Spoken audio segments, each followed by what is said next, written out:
Good morning, everyone. Welcome to Thought for the Day for Tuesday, 26th of January. Today's reading is another psalm. I think we had 3 of them last week.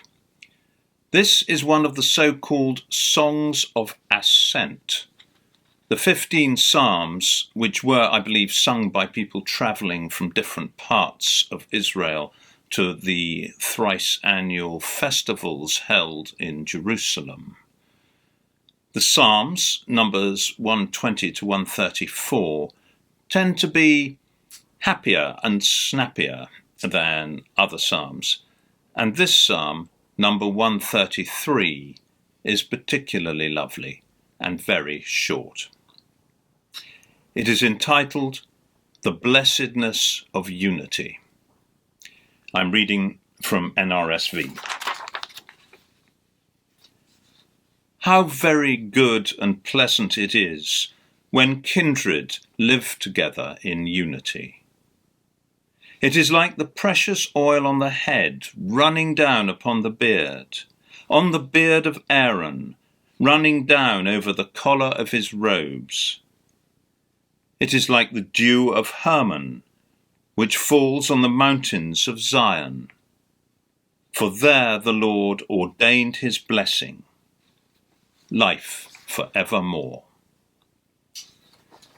Isn't that uplifting? You can imagine people gathering in groups in a festive mood on their way to Jerusalem and singing this celebration of the joy, the sanctity, the preciousness of kinship, of the unity of God's people. The 2 images which underline that sanctity, that preciousness, would have resonated strongly with the travellers.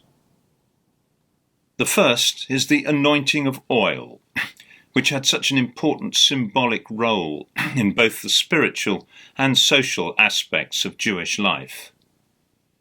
It is a rite of ordination, a recognition of specialness, which harks back to the rite of ordination of Aaron, the first high priest, related in Exodus and Leviticus.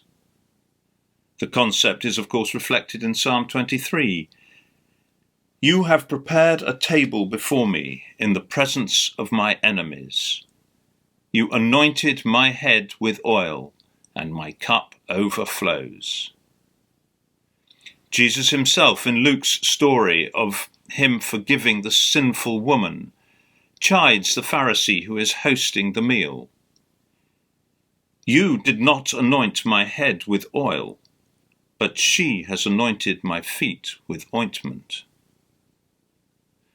The second image of the dew on Mount Hermon, the snow-covered highest point in Israel, the source of much of this country's scarce water, and which would have been known to everybody, is a symbol of vitality, fruitfulness, fertility, a symbol of life itself.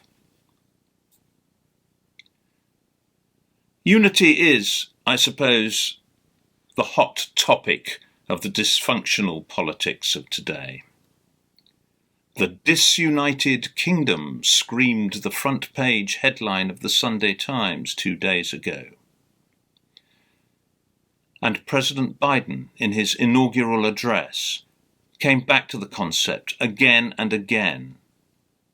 He declared unity to be the most elusive of all things in a democracy. He said that without unity, there can be no peace, no progress, no nation.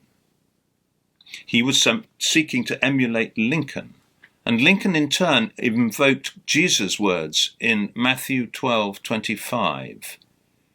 Every nation divided against itself is laid waste, and no city or house divided against itself will stand. But in the mouths of so many politicians, even ones who take their faith as seriously as Biden does, words like unity become slogans, don't they? They lose their shape and bite. Biden also talked tough. He used words like confront, defeat, overcome. prompting a sharp reaction of increased alienation from the large minority to whom he was trying to reach out. How can there be unity, or harmony, which is the term I prefer, with so little common ground, even on the facts? Reasoning dissolves into mutual contempt. Comprehension seems beyond us. And comprehension so often fails because it can only be attained through love. Love in the sense that we Christians strive for, the love that Christ showed for us in dying on the cross, the love that we are charged with replicating as best we can in our dealings with our fellow human beings. It was, of course, in writing to the fractious and difficult Corinthians that Paul gave his wonderful description of the gift of love. Surely it is only through that kind of love that we can hope to achieve anything that we can reliably call unity or harmony with other people. In the remarkable passage of John 17, Jesus' prayer to the Father, Jesus says, referring to his disciples, "The glory that you have given me, I have given them, so that they may be one as we are one, I in them and you in me, that they may become completely one, so that the world may know that you have sent me and have loved them even as you have loved me." That strikes me as a kind of consummation of the blessedness of unity. Have a wonderful day, everyone.